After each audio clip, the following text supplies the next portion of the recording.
welcome if you're new. I'm glad you're joining me today as I attempt to create a stripy dress for the Stripey Dress Challenge by Karolina Zydowska, wrapped up with a little bit of Halloween goodness. My inspiration for this dress was this picture from between the 1910s and 1920s. I think it's a Kodak ad. Well, it is a Kodak ad. I found various interpretations or various versions of this picture in different years, but this one is the one I like most. It's like mid-calf length. You find ones that go a bit down to ankle. I've seen it with blue stripes as well as with black stripes, so there was a lot of room for interpretation there. Also, it's kind of hard to see the exact construction of the dress because I think this is actually a drawing rather than a picture, a photograph. But from what it looks like, it kind of seems like the skirt portion is like a relatively simple panel and ball construction, whereas the top part of the bodice part is a cut sleeve, like cut from one part. So I'm going to attempt that and join the two with a sash kind of thing. So yeah, let's go. Okay, so I've made my pattern pieces and marked gore and zip and written some additional information on them. These are all without seam allowance, like literally all of these are without seam allowance. It's the waistband. Remember the very square shape of the waistband because I'm going to run into trouble with that later. Same thing with the additional information and what's what for the front and back pieces here. Back piece is a bit shorter. I end up cutting it the same length as the front piece, which kind of ends up not being necessary at all. So here we go with the marking and cutting of the fabric.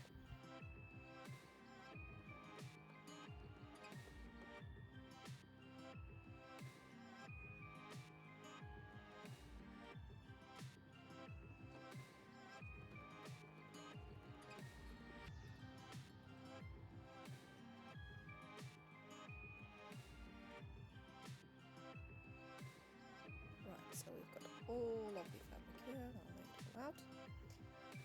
I've written on the inside of the pieces which part, so I've got one center front panel and two back panels, and the seam where the two back panels meet is the seam allowance is slightly more. I almost forgot to put in a pocket, can you believe it? I just sketched out the size I wanted for my hand and phone and sort of comfortably to fit in, and just drew that out. Also without seam allowance, I included the seam allowance when I drew it onto the... I'm just marking the height of the pockets.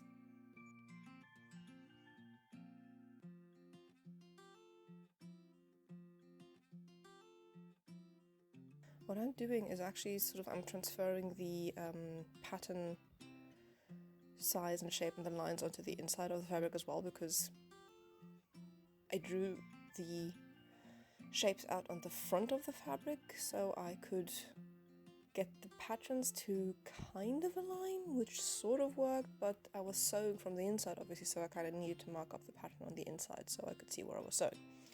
I still haven't got that seam allowance stuff down quite as it should be. And I'm just pinning together the bodice just to sort of like get an idea of what it's going to be like when it's sewn together. Also, I was procrastinating because I wasn't quite sure on how I wanted to finish the seams of the bodice, so that kind of like took a while to figure out. Because, as usual, I did not use a pattern for this. I just kind of went along and made my own quote-unquote pattern. Here's the pinned bodice. I was surprised at how well this actually worked out, to be honest. I did have to do a fair bit of tweaking on the way, but it worked out fine in the end. This is how I decided to sew the bodice. Now, believe it or not, I French seamed it all of it, which is going to be fun later on. This front part is no problem. The top of the shoulder seams won't be an issue, but the side seams are going to be interesting. Pin all that together, and sew all that together.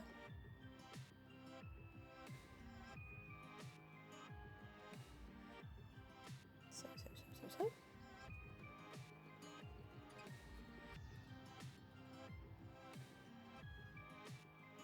And trimming off the excess, ironing all of that down. This fabric was surprisingly hard to iron. It did not want to lie flat. On the plus side, I French seamed the right way around this time, not like the last time where I had to unpick the French seam twice because I started right sides together rather than left sides together. What I did realize in another fitting is that I should probably put a curve in under the arm because physics, I guess. So I was quite glad that I cut the whole quote-unquote pattern quite large. And then pin all that and then sew all that. And boy, I thought straight seams were difficult to sew straight. I did not have any idea about round curved seams. Do hope I don't have to do that again anytime soon.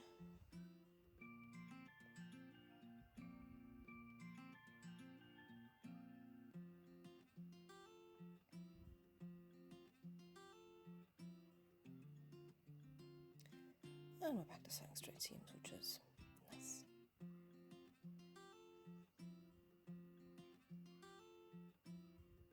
And of course we have to do the whole thing for the other side, but oh wait! Oh no! The bobbin jam.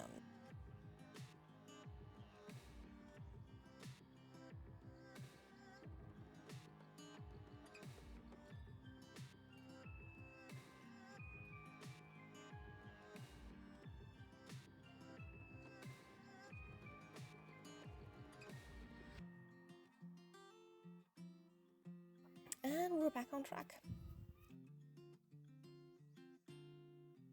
Just stitch. And ironing down the seams properly all the way around.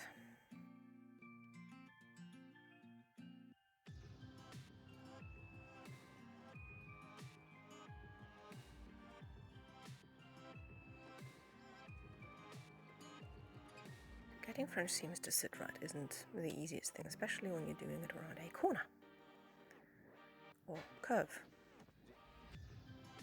Retrospectively, that might not have been the best idea, but I'm surprised that it actually did work out well enough.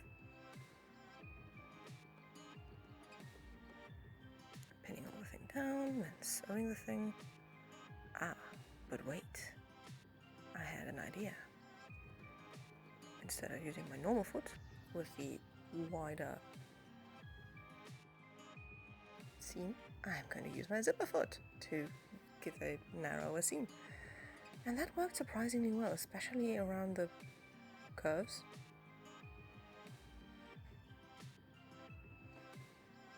And yeah, I use a gazillion pins.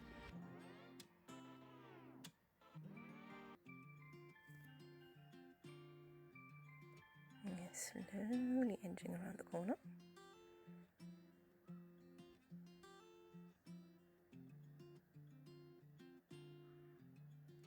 And yeah, I do tend to hand crank because while I can control the speed of the needle a little bit with the foot paddle, it doesn't go slow enough sometimes.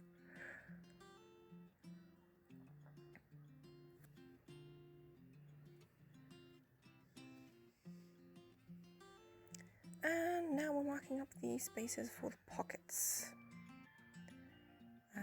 I'm probably doing that all a little bit convoluted and like more complicated than it would need to be, but hey, I'm me.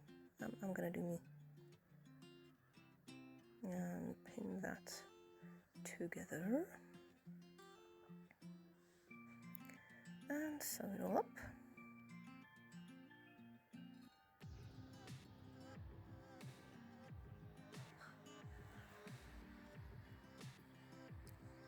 it all flat, drawing the gore attached, or the gore pieces to the panel pieces,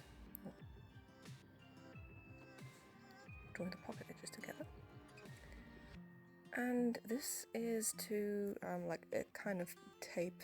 I kind of remembered that from one of Bernadette's videos, that it's a good idea to put in a tape that you sew in with the waistband to take the weight off of the pocket when there's something in it, so it doesn't make the skirt hang weird.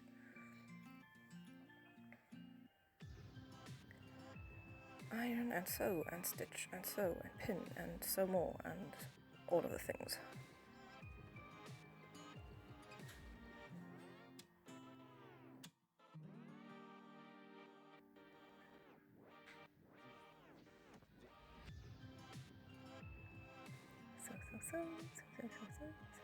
And the top of the gore. So I sewed in the gore and lined everything up nicely, and then from the tip of the gore, just kind of pinned the rest together. It worked out fine. So, the eagle-eyed ones among you can probably see that I made a mistake here, which we'll see me realize in just a minute.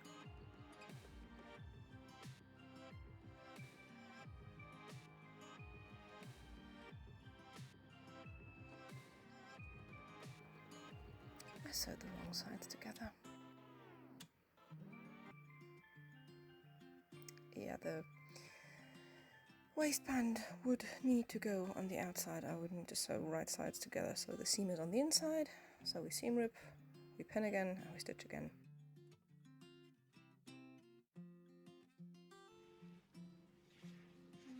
So I kind of think this is probably as good as it's going to get.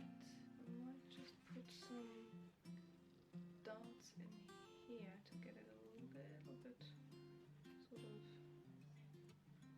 closer fitting. Like this is the, I want to say 5th trial with pinning the top to the bottom.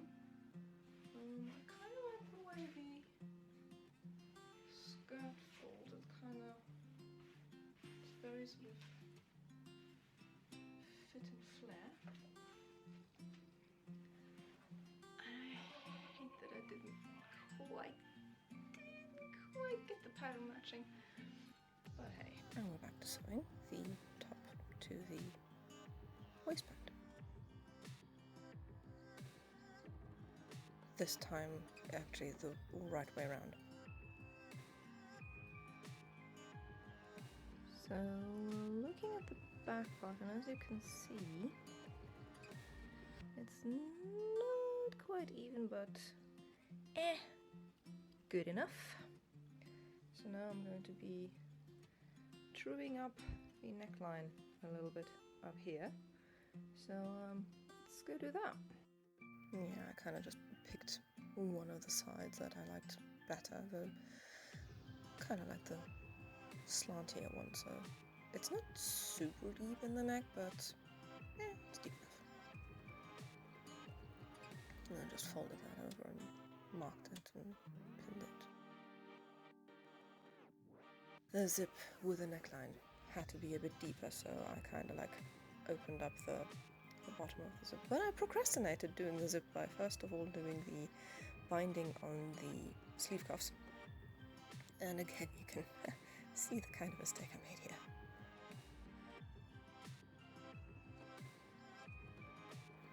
And now we're doing it properly. I was super nervous about the binding. I'd never done binding before.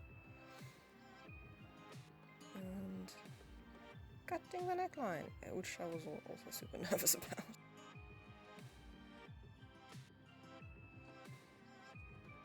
And I kind of just went from the middle and pinned it in. It turned out to be a more rounded neckline than such a like pointy thing that I had originally, but I have no idea how to miter, so I had to round it a little bit. Hand sewing on the inside edge because I decided I had thought to just machine it on all the way, like both sides at once, but I decided I would not have liked the look of that, and I'm pretty glad I did the hand sewing, which was super tedious because using a black thread with the white stripes was really easy to see on the other side if I wasn't careful. Now I'm pinning in the zip sewing. Was it the first zip I ever sewed? I made a mistake when sewing the other side, but I fortunately noticed that in time, right about here. Yeah, give me a second. Yeah, no. I redid that, and I'm now on the correct side. Finish the inside seams with the zigzag, and then cut off the excess because I'm paranoid about zigzagging. And here's my darling man helping me true up the hem line. Just measured up and told him which measure to take, and he did that all the way around. And our cats found it insanely fascinating. Yeah. The charming floof. Just connecting the dots that he made all around. It was a super uneven hem, but he did a fantastic job of measuring and helping me with that. Just cutting off the excess hem fabric here.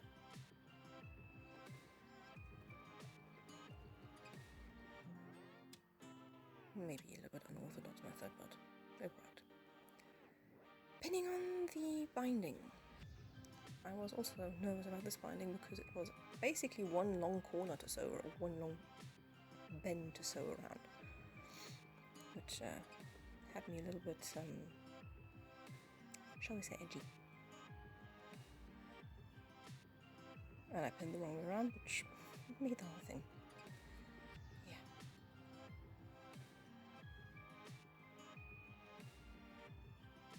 And again, sewing the inside of the binding down by hand.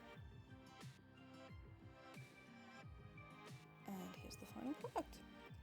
I'm quite happy how it turned out. If you enjoyed this little sewing adventure and want to see more of it, feel free to give me a thumbs up down below, and to also follow me if you want to see more of it. Wherever you are, have a very lovely day, and I will see you in my next video. Bye!